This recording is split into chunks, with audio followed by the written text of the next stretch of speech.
faces of the urban poor in the Horn of Africa. Like the millions facing hunger in the rural areas, these residents of Djibouti city are no less desperate. High food and fuel prices, inflation and poverty are pushing them to the very limits.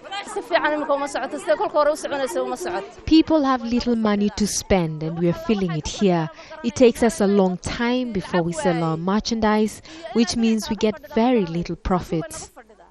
Djibouti's climate does not favor crop production. The population depends entirely on imported foods from neighboring countries and from as far away as France.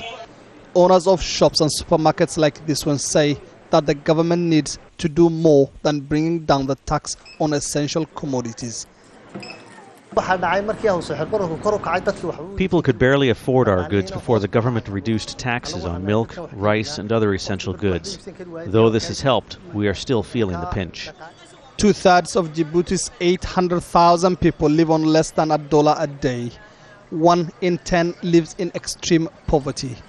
Unemployment, which stands at 60%, is another major contributor to food insecurity in Djibouti. We are in the middle of Djibouti's summer, a time when activities come almost to a standstill due to the unbearable heat. As those who can leave the country to spend summer elsewhere, opportunities in petty trade and labor decrease sharply, leaving the poor to their own means. The port of Djibouti, lifeline for nearby landlocked Ethiopia, is at times the only place of work for the army of porters. Here they unload relief food destined for Addis Ababa. Ahmed Hassan did well to get some work today. Only God knows the conditions we live in, he says. I'm glad they let me in the port this morning. I sometimes spend up to 20 days without work, which means my children go hungry.